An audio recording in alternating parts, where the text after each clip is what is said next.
एक बार स्वर्ग से घोषणा हुई कि भगवान सेब बांटने आ रहे हैं। सभी लोग भगवान के प्रसाद के लिए तैयार होकर लाइन लगाकर खड़े हो गए। एक छोटी बच्ची बहुत उत्सुक थी क्योंकि वह पहली बार भगवान को देखने जा रही थी। एक बड़े और सुंदर सेब के साथ साथ भगवान के दर्शन की कल्पना से ही खुश थी। अंत में प्रतीक्षा समाप्त हुई।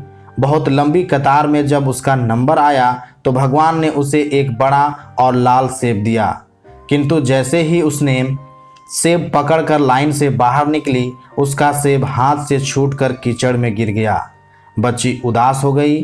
अब उसे दोबारा से लाइन में लगना पड़ेगा। दूसरी लाइन पहले से भी लंबी थी, लेकिन कोई और रास्ता नहीं था। सब लोग ईमानदारी से अपनी बारी बारी से सेब लेकर जा रहे थे।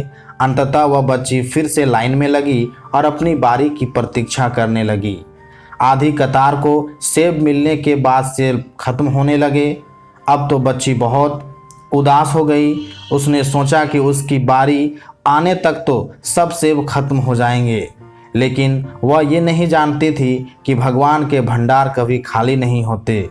जब तक उसकी बारी आई तो और भी नए सेब आ गए। भगवान बच्ची के मन की बात जान गए। उन्होंने इस बार बच्ची को सेब देकर कहा कि पिछली बार वाला सेब एक तरफ से सड़ चुका था, तुम्हारे लिए सही नहीं था, इसलिए मैंने ही उसे तुम्हारे हाथों से गिरवा दिया था। दूसरी तरफ लंबी कतार में तुम्हें इसलिए लगाया क्योंकि नए सेब अभी पेड़ों पर थे, उनके आने में समय बाकी था, इसलिए तुम्हें अधिक प्रतीक्षा करनी पड़ी। ये सेब अधिक लाल, सुंदर और तुम्हारे लिए उपयुक्त हैं। भगवान की बात सुनकर बच्ची संतुष्ट होकर गई। दोस्तों, इसी प्रकार यदि आपके किसी काम में विलंब हो रहा है तो उसे भगवान की इच्छा मानकर स्वीकार करें। जिस प्रकार हम अपने बच्चों को उत्तम से उत्तम देने का प्रयास करते हैं, उसी प्रकार भगवान भी अपने बच्चों को वही देंगे जो उनके लिए उत्तम होगा।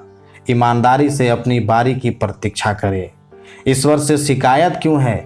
ईश्वर ने पेट भरने की जिम्मेदारी ली है, पेटियां भरने की नहीं। हृदय कैसे चल रहा है यह डॉक्टर बता देंगे, परंतु हृदय में क्या चल रहा है यह तो स्वयं हमको ही देखना है। जय श्री राम।